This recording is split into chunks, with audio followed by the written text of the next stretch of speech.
Ladies and gentlemen, boys and girls, children of all ages, Expose the North proudly brings to you one of the most random tandems in the world.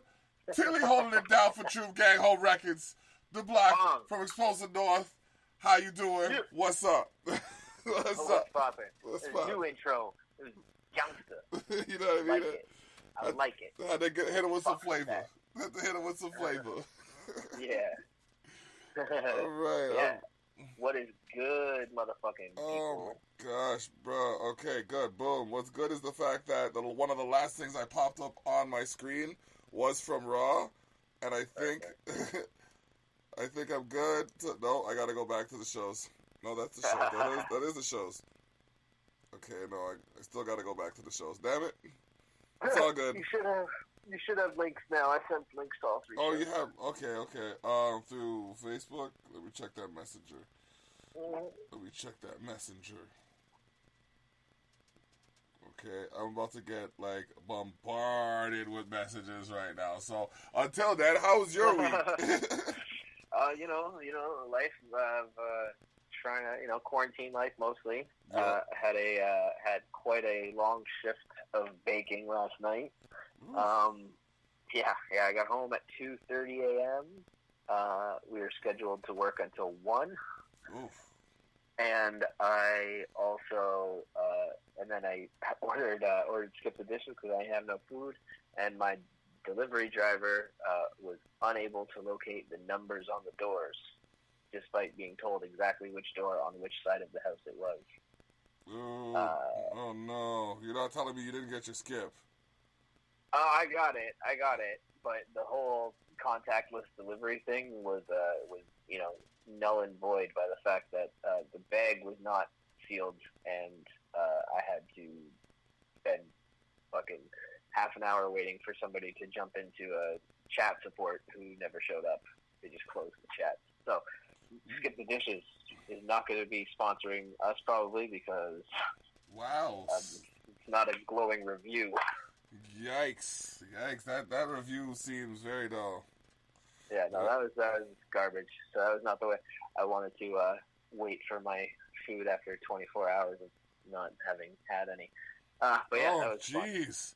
Oh no! I would have been a complete grizzly bear, and I would have got the food for free, another order, then told them to go and how to handle themselves.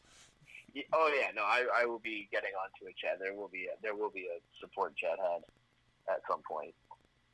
I'm just tired. I've been, I'm looking for a new house, so shit is busy. Even though, without even being able to leave or move around very much, shit is still busy, which is just unbelievable to me. Yeah, it's madness. It's madness. How, I'm thinking, okay, what am I really gonna do at home all this time, bro? In this last 11 weeks, I've made enough instrumentals for 2 albums, and those are just the good ones. Those are just, you know what I mean? Those aren't even. Show me some previews, my boy. We'll talk. Yeah. Okay, so I got this here. And we're gonna start with Edge accepting Randy Orton's WWE Backlash challenge. Yeah. So I mean, we all knew this was gonna happen because these two put on great matches, even still after that last man standing match. So we figured it seems like there's no way Edge is going to turn this down. It's very rare you set up a match that doesn't happen in the World Wrestling Entertainment. But yeah, this is going to be awesome, man. I don't know about the way that they're packaging it, where they are literally advertising this as the greatest wrestling match of all time. That seems strange to me. Yeah, that came as a surprise to me, actually. You know what I mean? It's one of those things where I get that there is definitely the potential for a GOAT match here. However, to advertise it in advance as the greatest wrestling match of all time, there's a few things that I don't like. It breaks kayfabe because it implies that you know how this match is going to go. It also is very presumptuous. Yeah, it is. Like, this is Edge's second match in 10 years. Third. Well, if we're counting Royal Rumble. Right, Royal Rumble's not really a match, but I get you.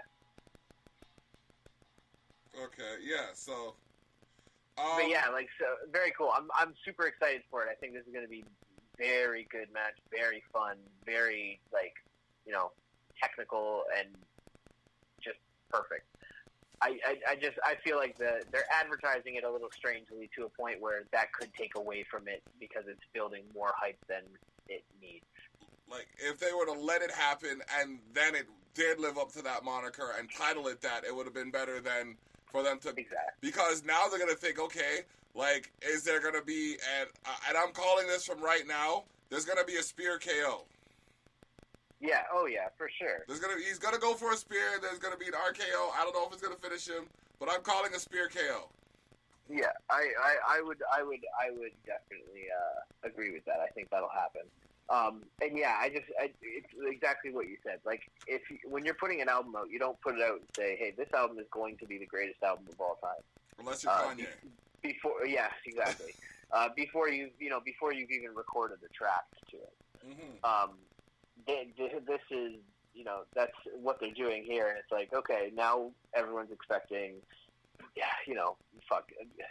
Good Kid, Mad City, Pimp a Butterfly, fucking Marshall Mathers LP, everyone's expecting something massive, and if this ends up being more of a dud, then that'll be very disappointing. I don't think there's really much of a chance of it being a dud, but a dud, what qualifies as that will change depending on the expectations. Like, I'm thinking it has to be better than Orton versus Rollins at SummerSlam. That was a clinic. With the fucking insane RKO off of the stomp. Yeah, the stomp KO. Oh god, yeah, that was savage. That was an amazing match. That match was. And that's what I mean.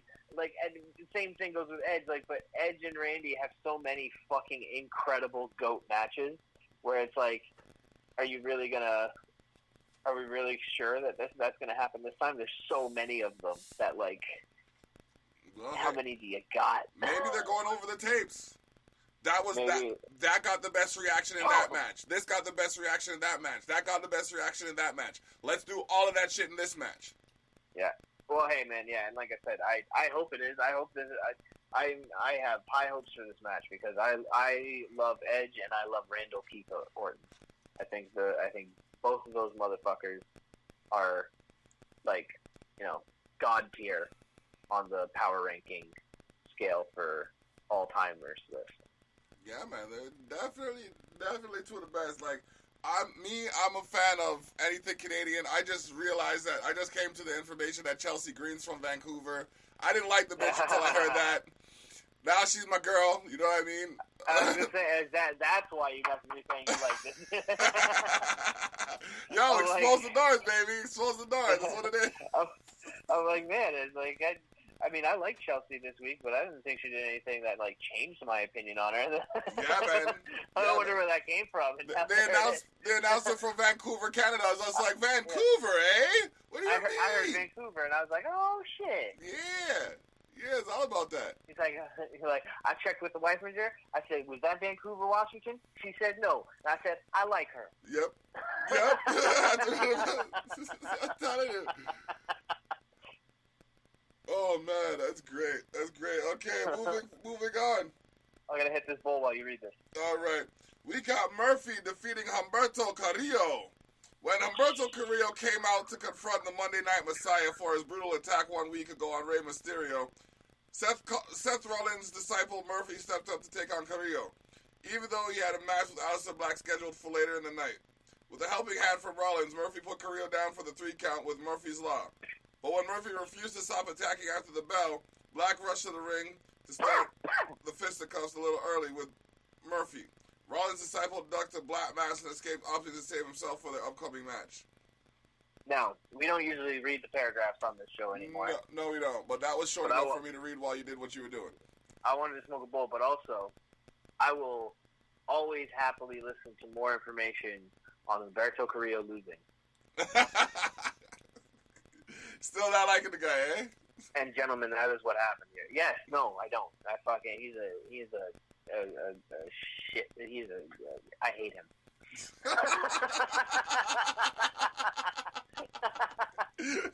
he is a burr in my saddle. That is straight out. That's some shit straight out of the Family Guy motif.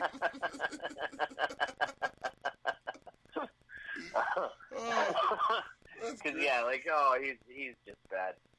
This was awesome. This was also setting up something later in the night, which would not have anything to do with Humberto Carrillo, which I also respect. Hey, I just thought of something. You know, it'd be cool. What? If one of the next disciples of the Monday Night Messiah was Humberto Carrillo. He is on a losing streak. Try to make that boy a badass. A cult follower, but a badass. I don't know, bro. Like those, like he likes to smile too much, and even his angry face, even his mean mug has dimples. You can't have dimples with a mean mug, dude. Here's what you do: you surgically remove his smile,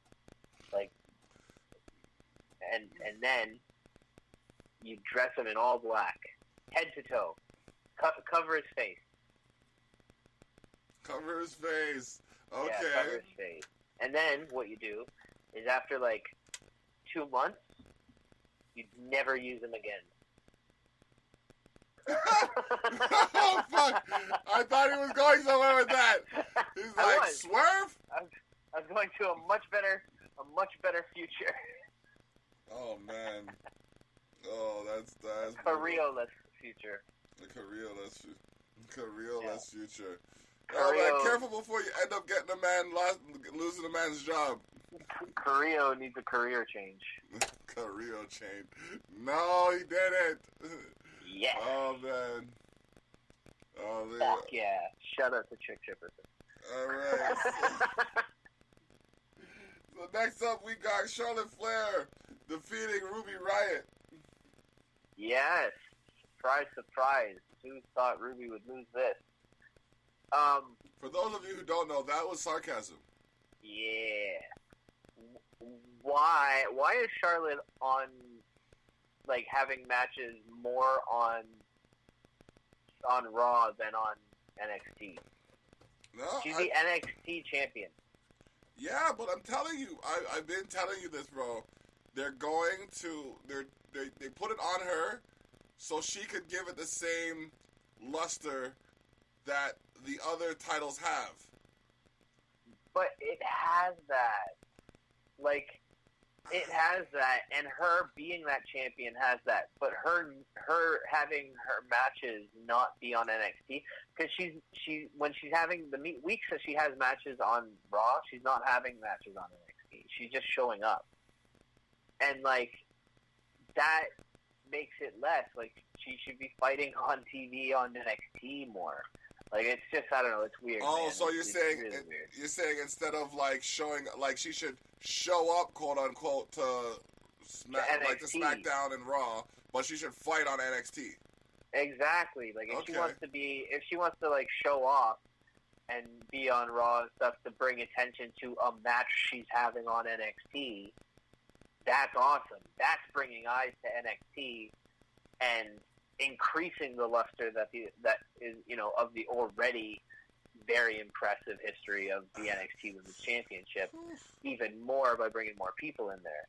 What they're doing right here is hey, you don't need to watch NXT to watch the NXT Women's Champion. You need to watch Raw still. In a way, it kind of does work in their favor. I guess the people who like NXT watching Raw.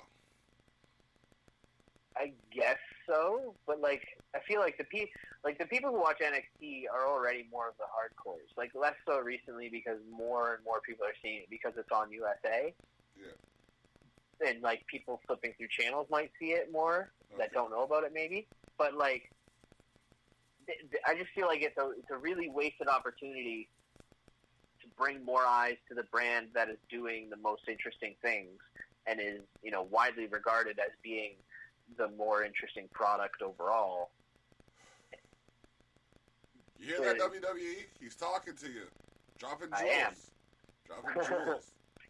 But it's just like I said. I love Charlotte. I love Ruby. Ruby's great. I think it's cool to see Ruby have a match against a women's champion.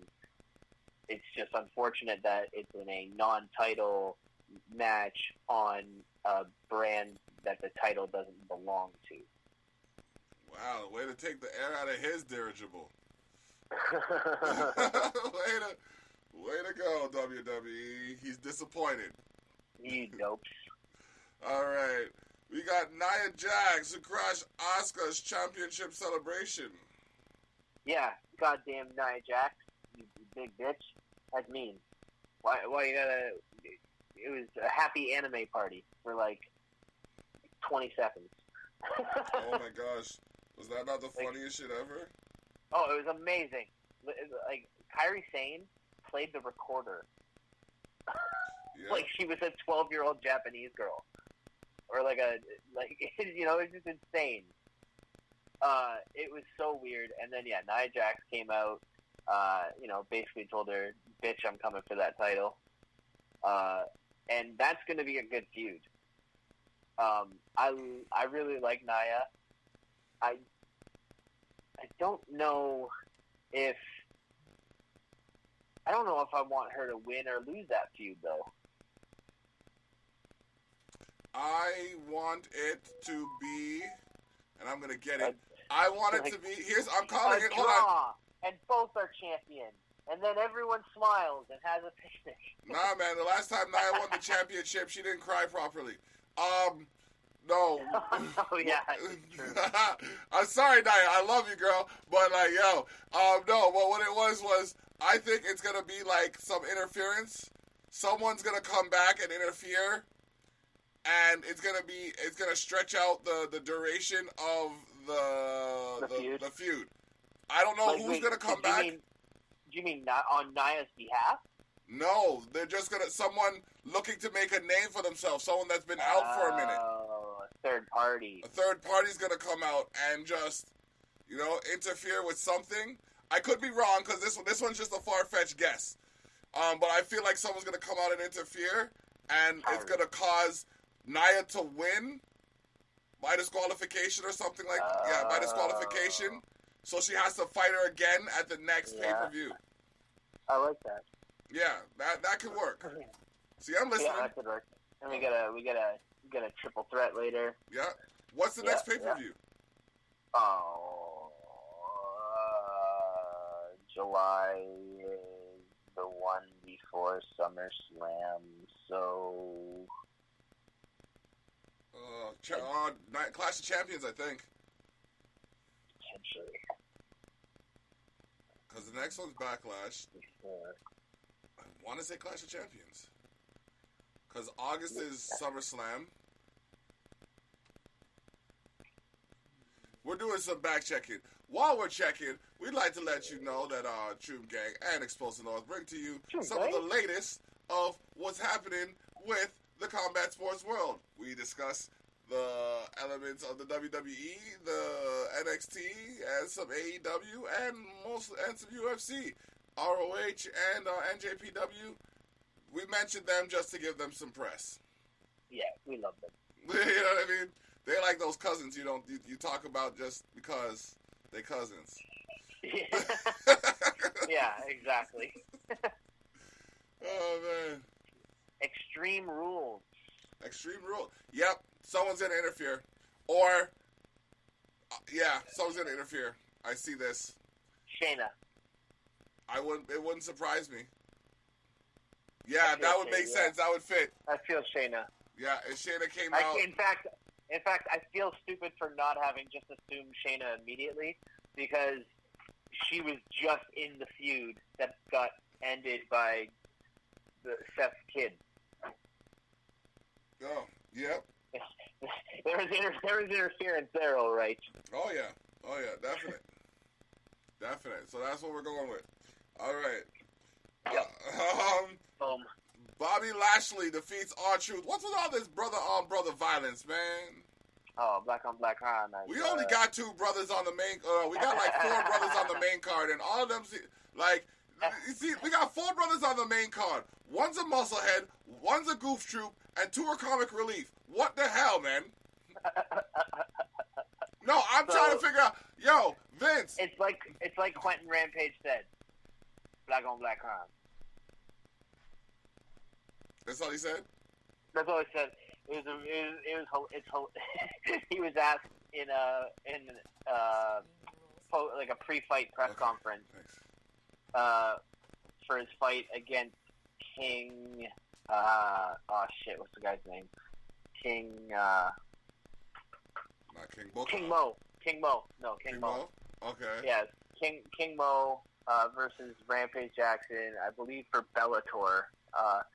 And they asked Quentin, they said, what can we expect from your fight this Saturday night? And Quentin looked real serious for a second, slowly moved into the mic, and went, black on black crime. Oh, my gosh. And that's all he said. Oh, my gosh.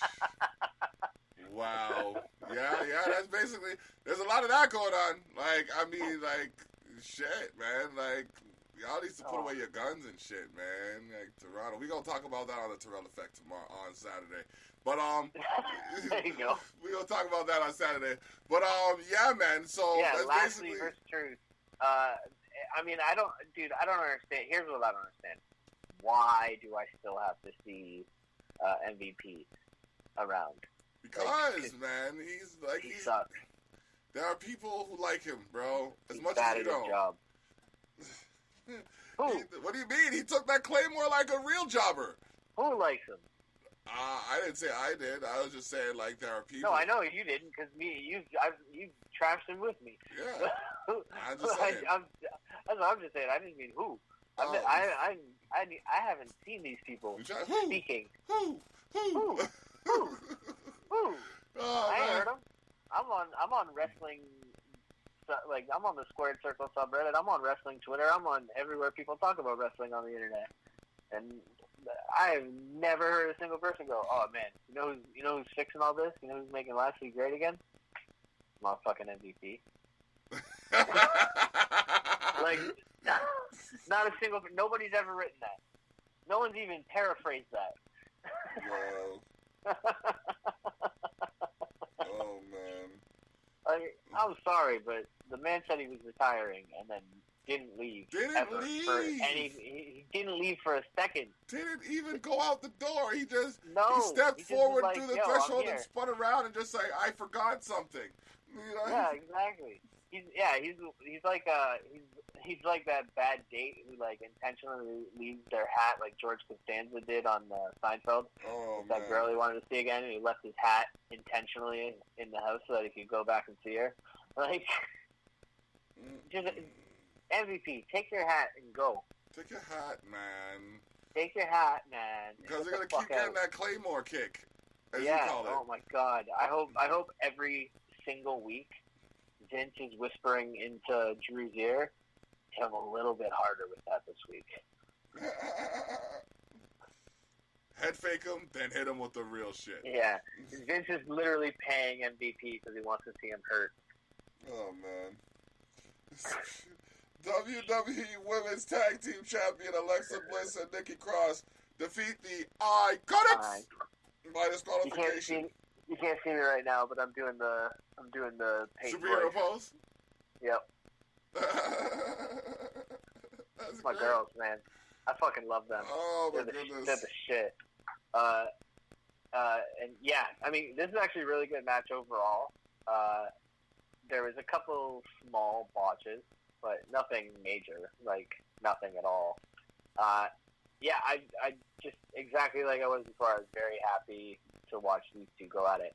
The only thing I wasn't happy with was how they ended it, and not just because Billie Kay and Peyton Royce didn't win the tag team championships, but mostly because they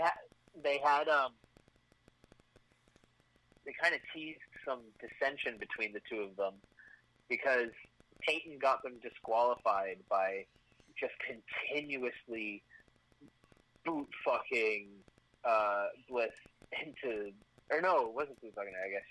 She repeatedly threw her into the ring post. Now, a couple things. I've never seen a ref disqualify someone for throwing someone into the ring post before. I've also never seen a ref disqualify someone for doing something without giving them a 5 count to do it, like a verbal 5 count. So that was annoying. But then what really annoyed me was when they showed them backstage and Billie Kay slapped Peyton Royce for getting them disqualified. Now, she apologized right after, but don't break them up. Well, no. That's what I'm saying. WWE, do not break them up. If you break them up, I'm not watching Raw for a month. Yo, listen, him not watching Raw means I have less content to work with for the show, so y'all better not fuck it up. I will do fucking half-hour shows. We'll just watch SmackDown and NXT. Yeah, I will not tell them how to fix shit ever again. We will not give you our brilliant ideas and allow you to benefit from the usage of them. No. All right. Y'all can suck my dick if you break up the Iconics. I refuse. I refuse that existence. Oh, man. There's no existence that allows that to occur respectfully. No, that's bullshit. Oh, man. Oh, by the way, the next pay-per-view is July 19th. That's 3 days before my birthday. And it is Extreme Rules. Yeah. After Backlash. So, you know what I mean? Backlash is not this coming Sunday, but next Sunday. Next Sunday, yeah. And, yeah, we're going to check that out. Well, yeah. Before that, we got Shayna Baszler defeating Natalya in a submission match. Yeah, this is a really good match. Like, just incredible match. Definitely worth going back and checking out. Natty is awesome with submissions. Shayna is obviously a complete fucking savage with submissions. There was a lot of really good back and forth and reversals. They also took advantage of the fact that in the submission match there is no disqualification, so they're the absolute fuck out of each other. And yeah, afterwards, Natty lost her shit. Like, she lost the match, and then she lost her shit. The ring crew was coming in and trying to set up the ring for the Kevin Owens show, and she just was not having it. She started throwing chairs out of the ring. She threw the signs out of the ring. She ripped up some of the carpet again. Like, she went full angry cat. Like, I'm surprised she didn't start scratching on the ring post. Nah.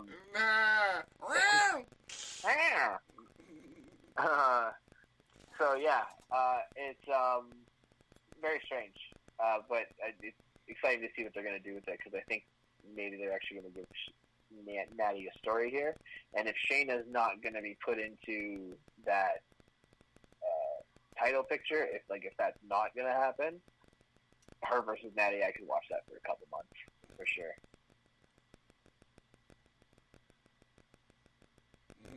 Definite. Yeah. Okay. I'm just trying to check something here quick. But the next one is Kevin Owens and Apollo Crews defeat Andrade and Angel Garza. Yeah. So great match. Kevin and Apollo have been friends for a very long time, so they have very good chemistry together already. Andrade and Angel Garza have formed a great team together too. So yeah, they put on a spectacular match. Apollo Crews has been a bat out of hell coming out of this injury. We won't talk about what happened on this week's Raw. We'll save that for Sunday's show. Yeah. But like, that man is killing it, and exactly what I was hoping would happen for him is happening, where the man is getting a push. Like, the man is back from this injury, and they have not sidelined his push. They have not said that, they've not decided to go with somebody else for it. He is getting that push. Yeah. And that's fucking awesome. I'm so happy for Apollo. Yeah, man. He's Shout out to a Apollo savage Crews. beast. Savage beast. Both standing moonsaults. Yeah, exactly. Like, that standing moonsault shit is insane. He's so athletic. And he's shown over the last few weeks he can be vicious. Like, he can come out and look like he's going for blood. Well, what if his finishing move was that gorilla press slam directly into the standing moonsault? Oh God, yeah, no, it should be. It Like, should be. just gorilla press, as they're falling, as he throws them back to fall, he's doing the backflip to land on them. Yeah, that would be insane. That would be bonkers. That if he could get that timing, that'd be fucking nuts. Yep. It'd be one of the best finishes ever. Ever. Even if he did it as they fell. Yeah. Like, they hit and then he does the flip. Yeah, oh yeah, that's perfect. Like that, I'm sure he could do that, no problem. He could probably already do that. Yeah, man. Yeah, man. Hold on a second. Okay, then the next. Oh well, and yeah, here actually, sorry, we'll talk about this too before this, because I forgot this happened in this part. Austin, after the bell, because part of what allowed Cruz to win was that fucking what's his name, Austin Theory, accidentally hit hit Angel Garza with a massive fucking punch in the next match with Buddy Murphy. So Buddy Murphy came out for his second match of the night, pulling duty. Double duty. Yeah, and he was having a match with Aleister Black.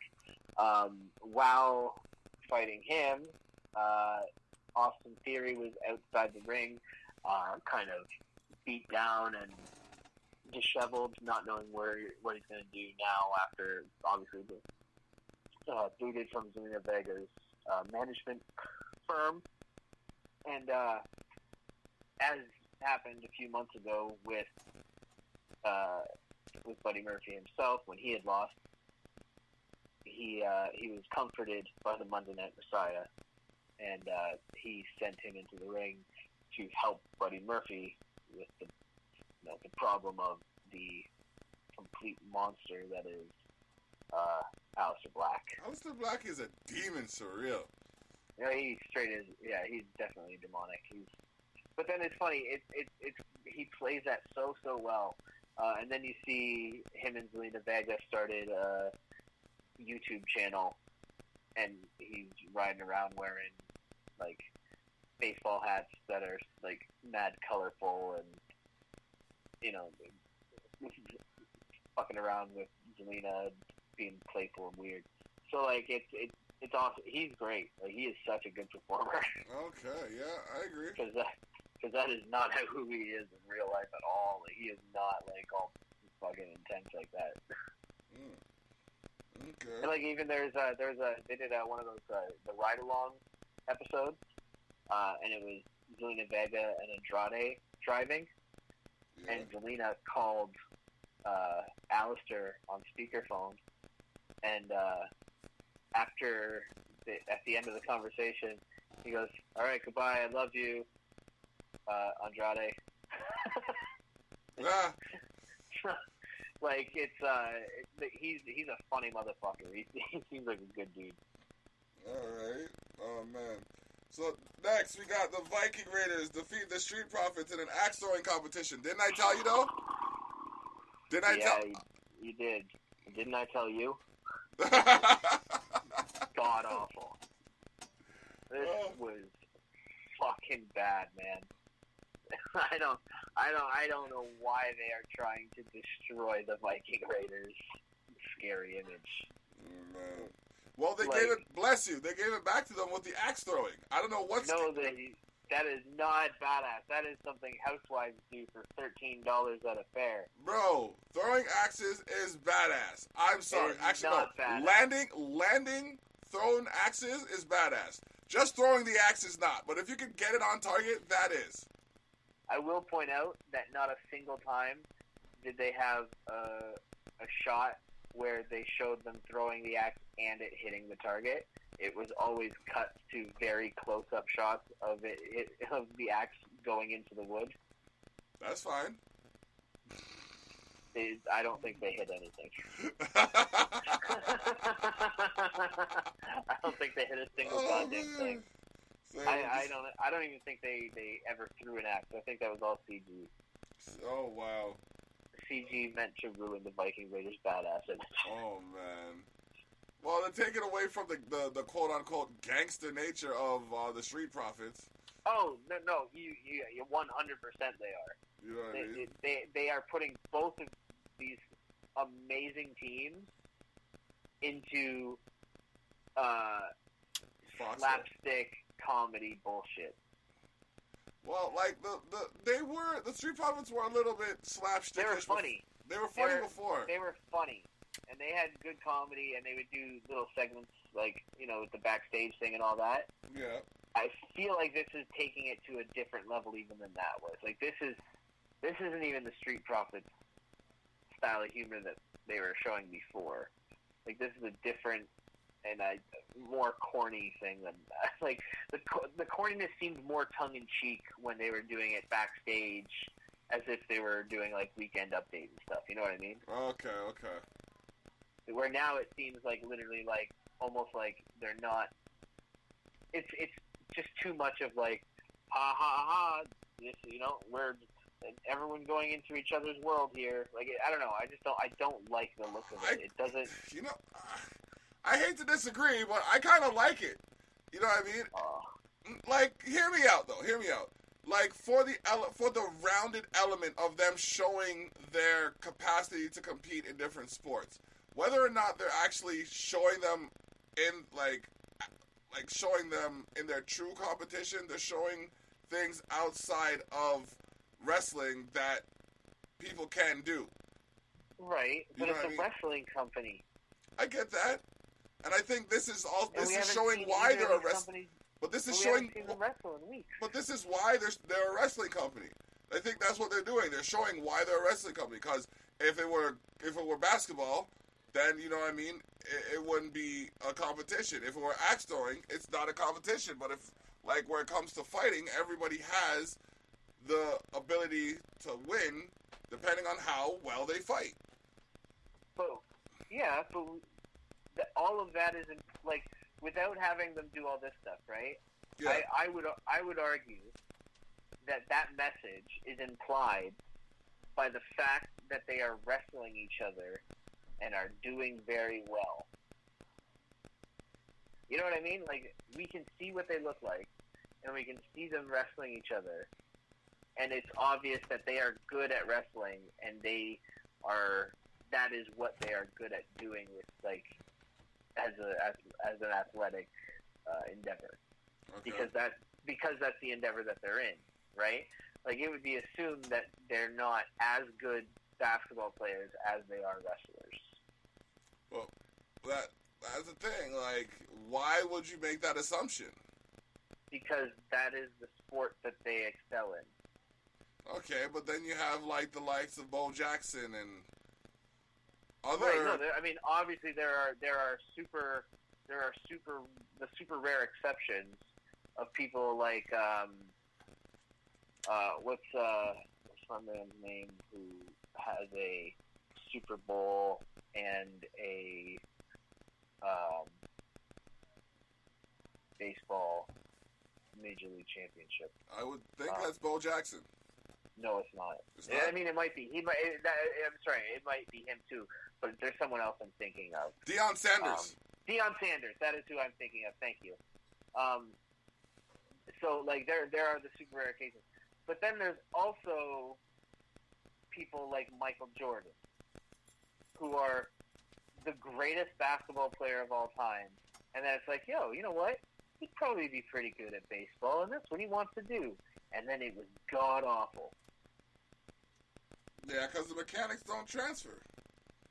Right, but the mechanics of wrestling don't transfer to necessarily to axe throwing or basketball. Exactly. They're just trying something outside of the norm to get people's attention. Not everybody's gonna like it. I get it. That's what I'm just saying. It's a weird thing to do with the team that you have been booking as so intimidating and I'm trying to figure out how to put this out of time. I don't want to say that they're trying to hide their humanity, but you're kind of trying to hide their humanity because they're badass Vikings. It's like Viking Raiders. They're coming in and they're fucking shit up. And now they're showing what was like the real Viking thing of like, you know, Vikings had families and camped and, you know, played games and all this shit. But it's like, okay, but this is a fictional thing where we're trying to pretend that these guys are badass Vikings who destroy everybody. And now they're just like happy-go-lucky dudes in competition with Street Profits.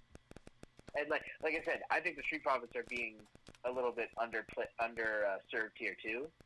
But I think the biggest sin here for me, like storytelling wise, is like, oh man, now the Viking Raiders don't scare me anymore. If we talking sins, like I don't even want to go into it. I'm not even gonna go into it. Like we just gonna leave it at that because I don't want to deteriorate the joy that people might have watching certain cultures portray stereotypical roles and even some of the most ignorant in variety. But we don't even have to jump off that because that's a completely separate thing though. It's like I agree with that too. Like that is obviously horrific stereotypes and a bunch of shit. But what I'm talking about is like, unfortunately, in this instance, right, when you're trying to portray a scary Viking thing, yeah, they're diffusing it to show the thing of like, hey, Vikings are all happy family guys and do this shit. It's like fuck, like we don't have that scary thing on this show. Mm-hmm. Like, and they're right now the only scary tag team is the AOP, and they've been missing for like 6 weeks, 11 weeks, quite a while. Yeah, they probably went back to Algeria or some shit like that and couldn't get back over here. Mm-hmm. Oh yeah, no, 100%. It's just we're at a, which means you know for the foreseeable future we're fucked for that. Yep. Yeah, it's true. And the final. I love it. Those two are going to like be really goddamn stiff. No, because they look like they have a legitimate dislike for each other too. It kind of does, doesn't it? Yep. Like it kind of seems a little bit real between them. A little. And I don't know if that's just because Drew is such a great actor. I know it's not because Bobby's a great actor. Bobby's questionable. Bobby's acting skills are like if it comes down to just looking mean, he can do that. He's got it down. But as soon as he opens his mouth, it's the same Brock Lesnar effect. You know what I mean? It's like, bro, your voice is not intimidating. Yeah, it's like it's kind of like old school. Like Sid Vicious when you see the Sid Vicious blooper. Yep. When he thought he could retake something, and Jim Ross had to tell him, "We're live, bud." And he goes, let me try that again. Like, yo, what the fuck, Sid? Like, you don't sound like that. Like, that's wrong. Yeah. And every time Bobby opens his mouth, it's just that he's like, he's old school with his wrestling promos, but not in a good way. Mm-hmm. Like, it's very stiff. Even his promos are stiff. So you know his in ring work is stiff too. Mm. But it's so bad. So I know it's not his acting, but Drew really seems like he doesn't like Bobby. But how did he transition from badass Drew McIntyre running with Bobby Lashley and King Corbin to good guy?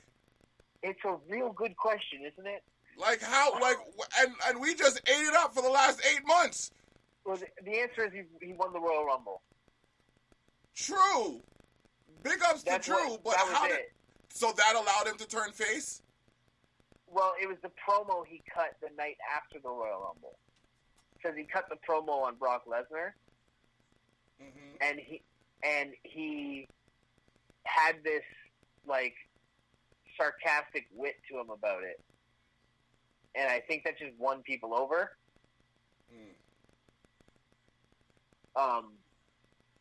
But like.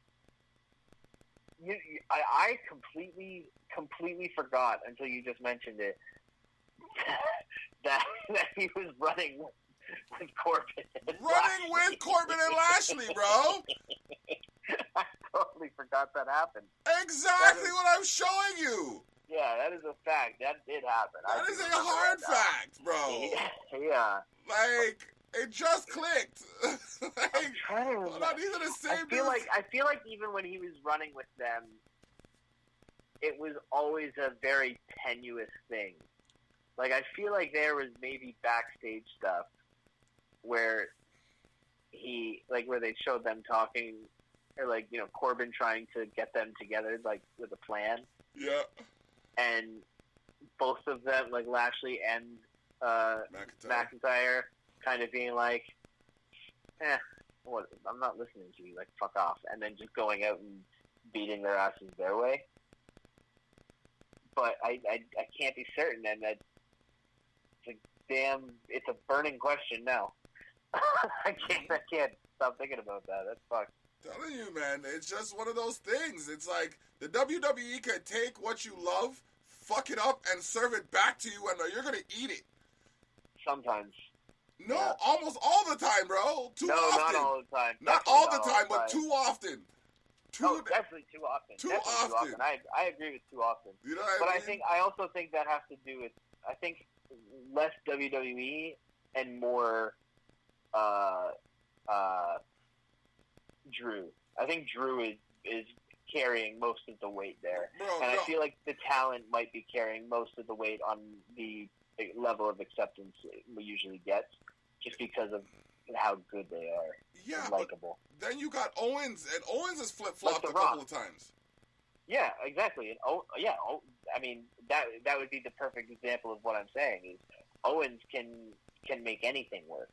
Like, they can feed Owens dog shit and he will make that shit work. So could The Rock. You know, The Rock was the evilest fuckhead in the planet, and then the next week was the most loved, and then the next week was the most hated again, and then, you know, a year later was the most loved, and Stone Cold was the bad guy. Like, you know, the best performers are able to sell what they want the people to react to. I consider myself among the ranks. Oh. I'm telling you. Oh, man. No, it is what it is, though. I hear what you're saying, though. It makes sense. Like, if you're good at what you do, then you can do it however it needs to be done.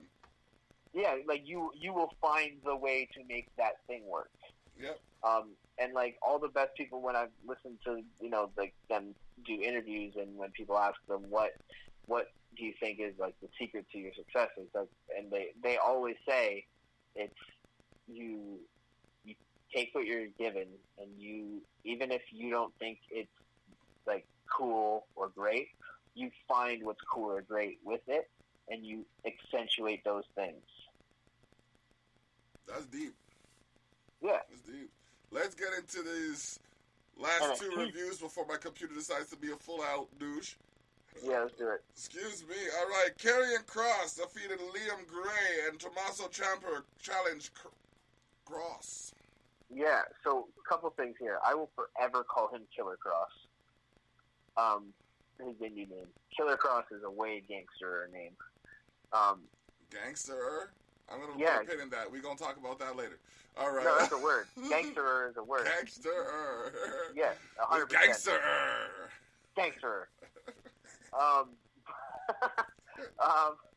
Yeah, so Killer Kross just completely savaged this jobber. He hit him with the cross jacket, like, I want to say 2 or 3 times in a row. Just dropped the boy on his neck. Mm-hmm. And yeah, he fucked him up. Again, and they changed it a little bit, but the introduction, the entrance for Killer Kross and Scarlett Bordeaux is immaculate. Like, that is so dirty. I love it. Mm-hmm. The black and white, the smoke, Scarlett's movements are, like, very, very, very good. And yeah, he is intimidating. He's a scary, scary motherfucker, right? Like, he's big, and he does not look like a nice dude.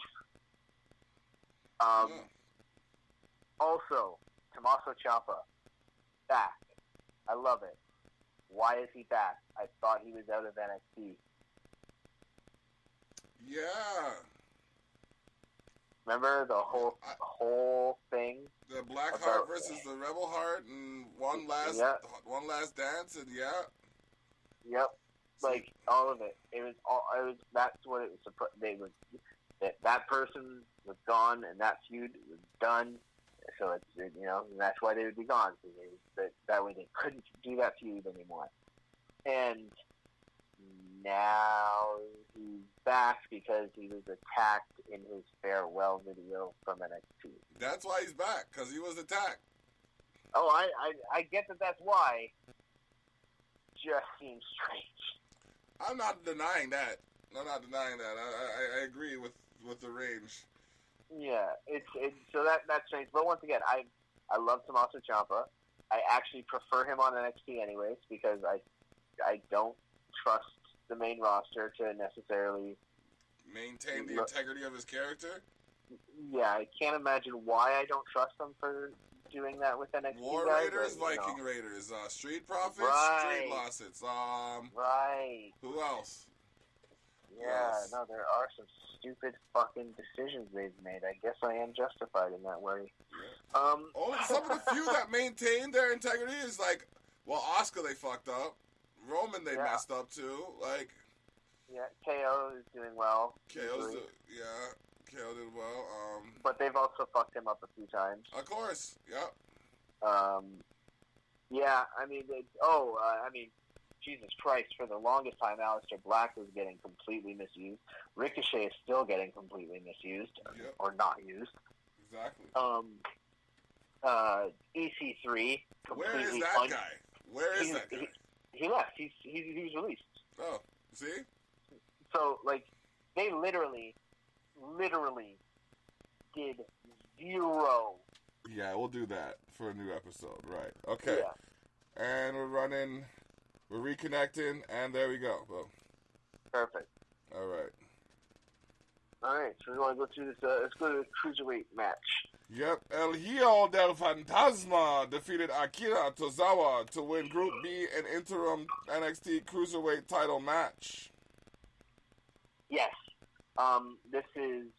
I'm loving this tournament. I like that it's been such a long tournament too. Like it's interesting that they've gone this way with it because they're mimicking this is the tournament format for New Japan.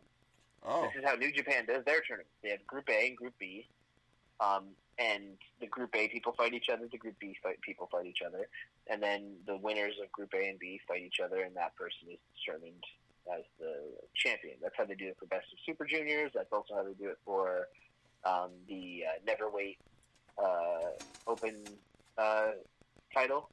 Okay.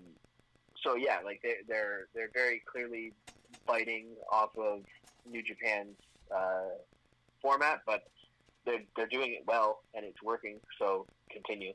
And yeah, this Phantasma guy is good. Like I like him. Yeah.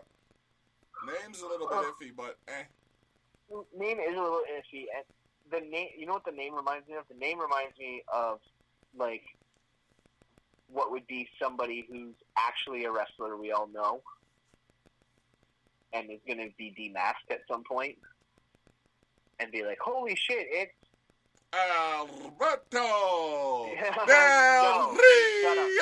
Don't finish that name. Don't you? No, you did it. God damn it. Oops. Did I say that out loud? Oh, fuck that guy. Oh, man. He's in some trouble. Yeah, he is. He's in some deep trouble. The reports do not sound okay. So let's just thank our lucky stars Paige got out of there. Yeah. Because, like, wow. That might be why she got out of there. Oh, I'm certain it is. I'm pretty certain it is. Speaking of Paige, yeah. let's turn this one. Yeah, let's. And talk about Mia Yim defeating Santana Garrett and as Candice LeRae and Johnny Gargano confronted her. Yeah, she beat the shit out of Santana Garrett. I like Santana. She's a really, really good wrestler, too. Mia Yim, as I've said several times, is such a badass. I love that girl. I love the Wu-Tang inspiration. I love everything. And her beating Santana was pretty quick. Even her finisher is called the Protect Your Neck. Like, come on, son, that's pretty great. And then, Candice and Johnny came out to be their new shitty selves.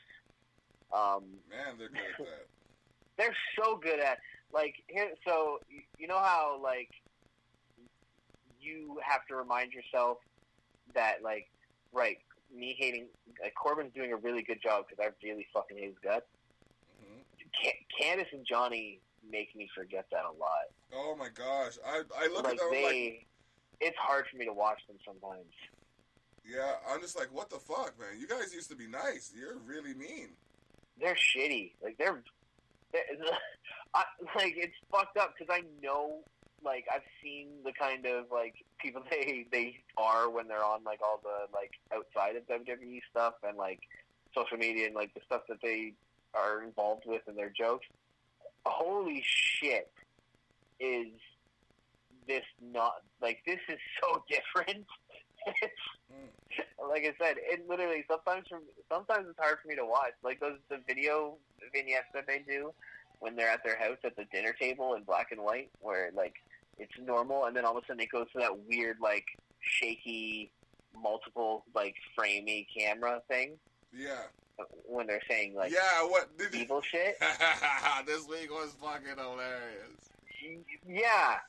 Like, I love it, but while I'm watching it, I literally have to be like, okay, I don't actually hate them. They're doing so well. This is awesome. Why do I want to, like, see them get smashed so badly right now? Fuck these guys. Like, it's hard for me. So, once again, good job to them. They're doing a fucking amazing job. And while they're trash talking, our boy, bask in his glory, came down to help his girl, help his lady. And we're going to get Candice LeRae and Johnny Gargano versus Keith Lee and Mia Yim. That's going to be a fucked up mixed tag match. That might be one of the best mixed tag matches ever done. Oh, man. I just watched the Eat, Defeat, Soul Food, and Protect Your Neck collection. Bro. My girl she's legit official. Oh, yeah, bro. Like, I can't wait to see her on the main card. But I want her, right? With Mia Yim, like, I think they need to do something, like, similar with what they do with Charlotte.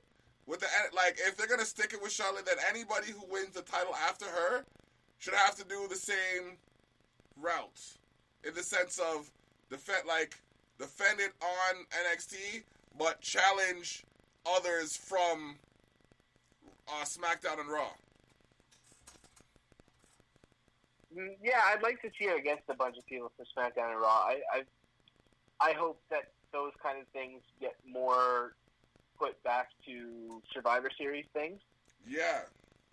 Like a Survivor Series match with Mia Yim leading Team NXT would be filthy. Like, that's what I want. You're saying Mia, Rhea? Yeah, Mia, Rhea, Io. Yeah. Candice. And Raquel. Yeah, and Raquel Gonzalez. Yeah. Yeah. Versus, and then whoever. I don't even give a fuck. Fuck the other two, you know. We only talk about winners here. Yeah, exactly. We're only talking about the winning team here. Who gives a fuck? NXT is going to goddamn sweep it again this year. Oh, man. They did nice, though. Throw anybody else on those other teams. Just make sure Sasha, Bayley, Charlotte, Naomi, Nia, Shayna, and Nia are all on other teams. Like, you know, on the other two teams. Mix them up. Get some other jobber bitches to come in and take finishers, and let's get this going.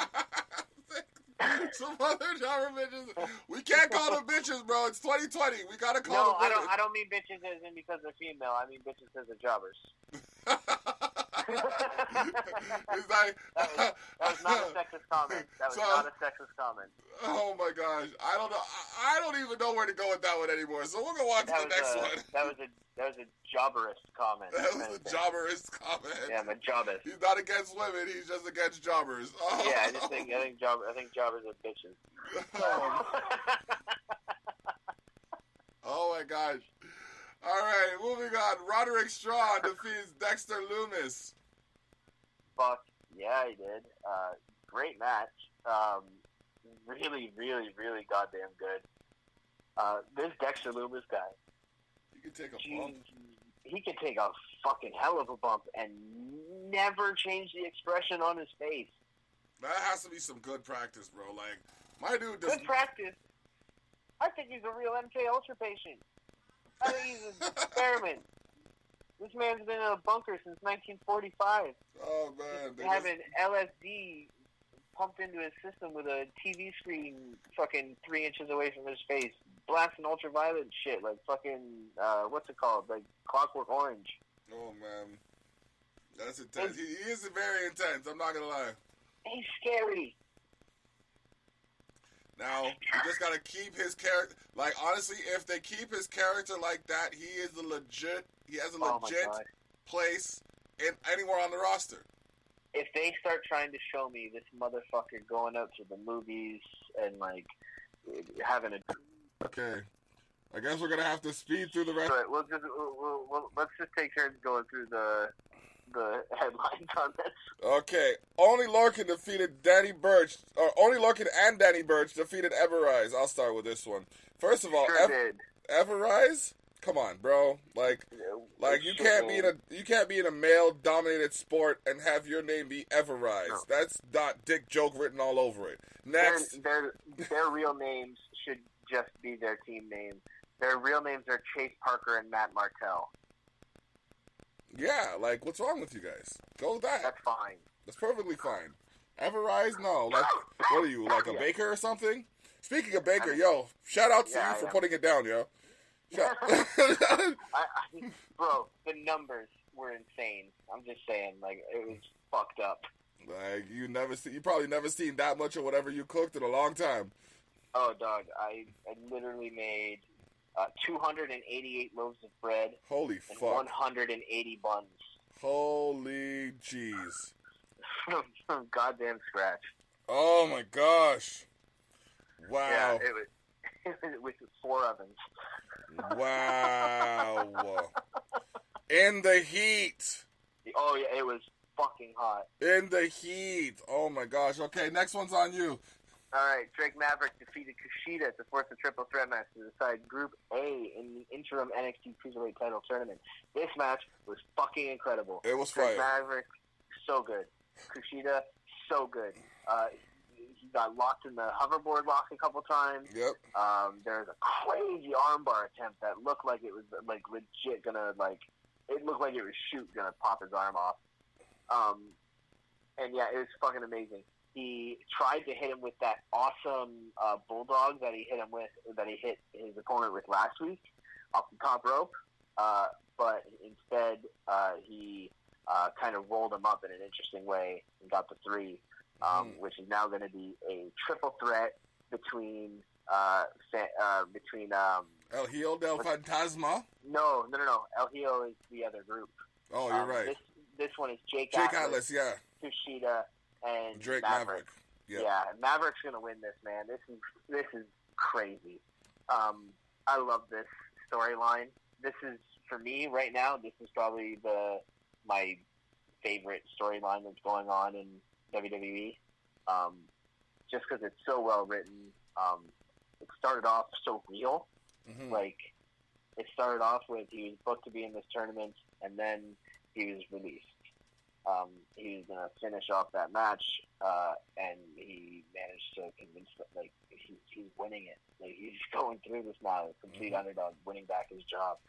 Fucking awesome, man. I fucking love it. That's awesome. That's real stuff. That's real good, man. Because, he never thought it was going to happen, and, like, he's playing the role of the ultimate underdog right now, and he's doing well at it. So yeah, Rockstar Spud, baby. Rockstar Spud. All right, so We got Damian Priest explain why he attacked Finn Balor. Basically, he's looking for clout.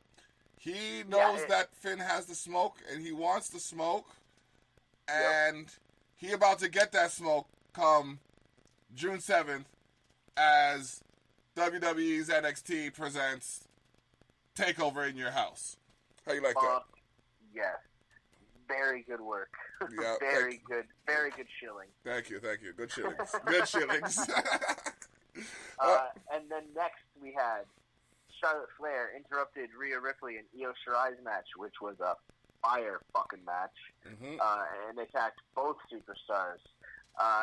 Which means we are getting a triple threat at NXT in Yo Ma fucking house. Which is Which ass. Rhea Ripley, Io Shirai, Charlotte Flair. That's gonna be a fucking great match. I kind of feel like Rhea or Io is gonna win. Like, I feel like one of those two will win. I don't necessarily know why. Like, I think we've got, like, what do we got? Like, is it 2 or 3 weeks still in your house? 2. 2 weeks. Okay, so we'll see. I mean, yeah, we'll see what happens next week on NXT. Also what happened last night on NXT when I watch it later. But, like, it is, it's gonna, I don't know. I feel like with Charlotte being on the main, like, on Raw still so much, that maybe maybe they'll move it off of her now.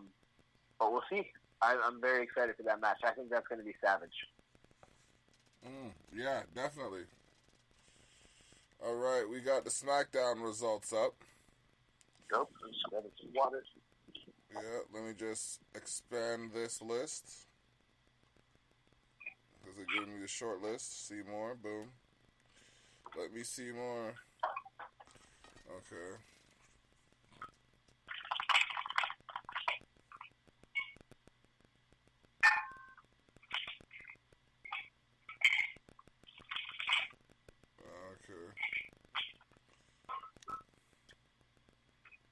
All right, so we got this here. Damn.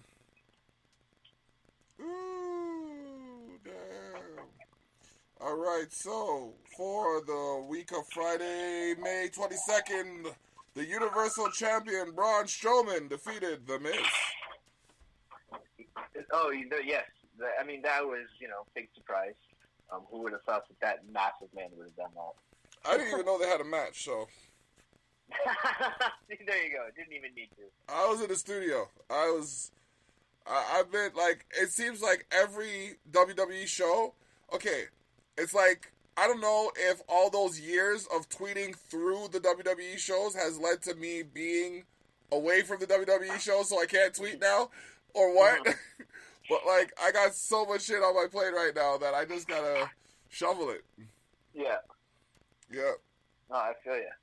I feel you on that, bro. It's been, shit's been, busy and nuts and hectic. Yeah, man, I hear that.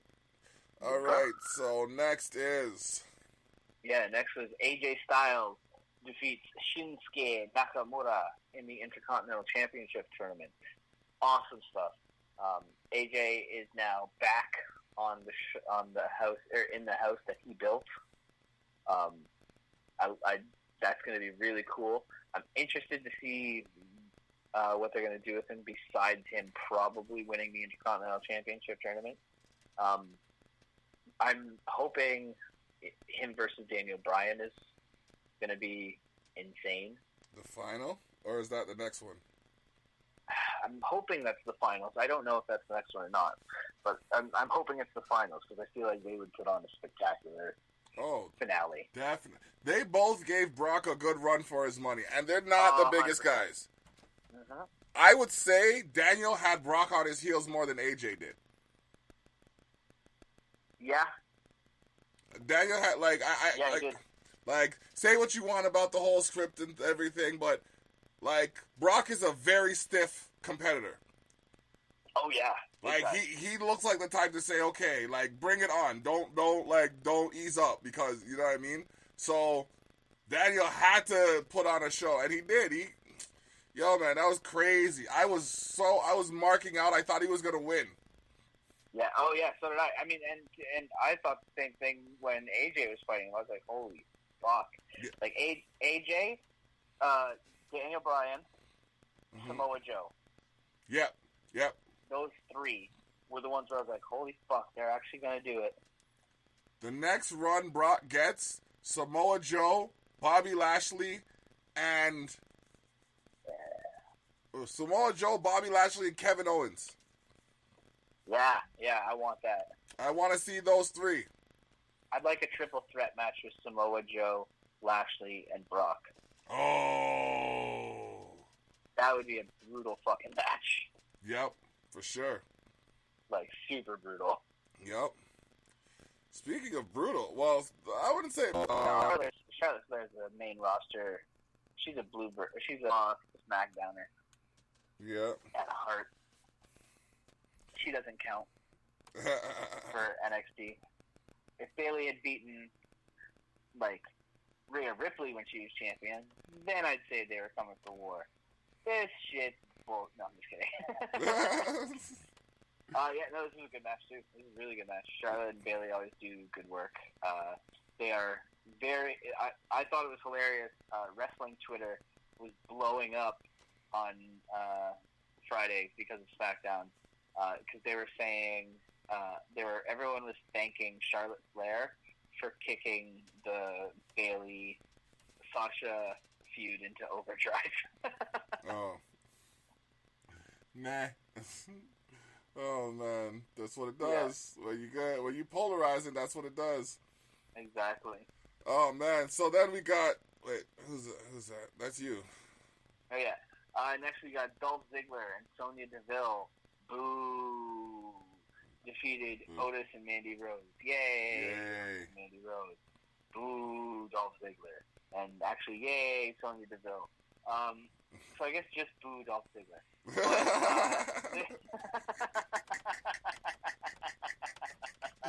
I can't breathe. Oh shit. Oh damn. Oh. Yeah, Ziggler's a douche. Yeah, but I know. This is a good match. Fun shit. Otis and Mandy continue to be charming as shit.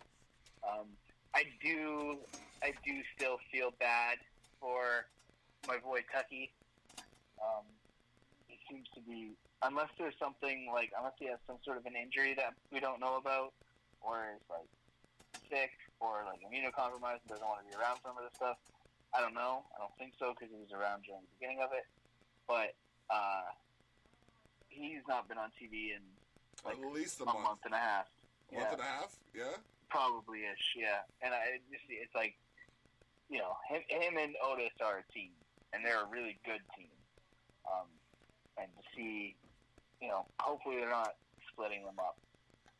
I'd like to see Tucky get some more time. Yeah. All right. It would be good. Yeah. Oh, man. Well, he got the good foot from Jeff Hardy as Sheamus was defeated in the Intercontinental Championship tournament. Yeah, that was a good match. Jeff's great. Whew. Jeff's still great. Jeff can really still... He can still go. Yeah, absolutely. He's still really fun to watch. And Sheamus, same thing. Sheamus is fucking amazing. I love that dude. He's so good. Super underrated, I think. But yeah, this was a great match. Sheamus was pissed at the end of it when he lost, because he kind of got rolled up. So, I don't know. I think they might have another match coming up soon, because I don't think Jeff's going to win the Intercontinental Championship tournament. I think it might be Jeff versus AJ. This would be how I would book it. Jeff versus AJ tomorrow on SmackDown. And during Jeff versus AJ, Sheamus interferes and attacks Jeff behind the ref's back, hits him with a brogue kick. Then AJ gets a phenomenal forearm on him. 1, 2, 3. He's out. And then Sheamus can kick the shit out of Jeff Hardy for a couple minutes. And, then have them feud for a while. That'd be great. That sounds very workable. Oh yeah, they could do that. They could be super easy. Everyone's already on a kind of crash course towards each other. Yeah. All right. Yeah. So that's it. But yeah, that was about it. The only other thing I'll say for my things is UFC has a event this Saturday. Mm-hmm. It is a welterweight contender fight between Tyron Woodley, the former welterweight champion who lost the title last year to Kamaru Usman. It's Tyron Woodley versus Gilbert Burns, El Zarino. This is going to be a great fight. Really, really good fight. Both these guys are savages. Tyron's last fight was a little strange because it's the fight he lost the title in. He wasn't fighting like himself at all. I think he might have thrown like 3 punches the whole first round. And it was a 5-round fight. Like, it went to a decision. But he just didn't defend himself or fight back ever, which was just so odd for Tyron. So I think he had a very off night, and he's going to hopefully be back better than he was before. Gilbert Burns' last fight he won with a first-round knockout, like almost immediately, like within the first minute or two. So he is fresh. He basically hasn't stopped training, and he didn't take any damage in the fight he was in. So that's going to be a bad fight. There's a couple other good fights on the card. Maybe the Mickey was coming the week after that, after the same night in your house, I guess. Maybe a week before. June 6th, either way. June 6th is UFC 250, which is going to be headlined by Amanda Nunes fighting Felicia Spencer from Canada. From Ontario's own Felicia Spencer. Stand up. Yeah, she's going to lose, but... But dude has no love. No love. I have love for it. I love Felicia Spencer. I think she's great. However, Amanda Nunes is the greatest female combat sports athlete of all time. She knocked out Ronda Rousey, Holly Holm, and Chris Cyborg, all in a combined time of less than 3 minutes. Like, that's 3. Oh, and Miesha Tate. If you go Miesha Tate as well, a combined total of about 5 minutes. So she is the greatest of all time. She will destroy Felicia Spencer.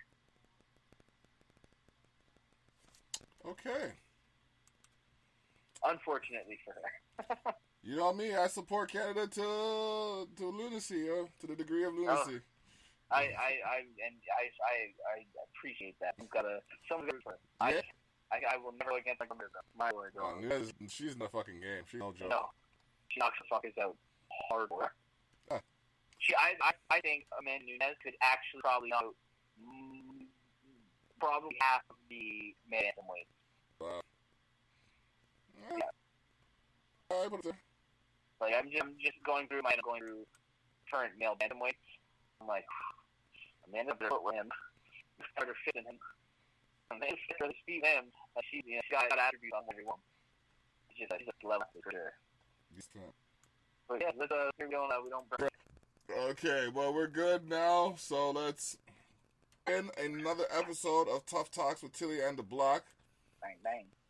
We are going to be here again on Sunday or Monday, depending on what happens this weekend. Yes, sir. You gotta see the schedule. Yeah, I gotta check the schedule, you know what I mean? And now that I have both devices, I mean, I can do it on location, too, so... Mm-hmm. It all depends on how things are looking, you know what I mean? In the sense of, like availability on your side, so... We'll talk about... 100%. Yeah, I got to figure out what the schedule's like next week, but we will definitely figure it out. I just got Zoom. Yeah, and I got Zoom too, so... Oh. Yeah.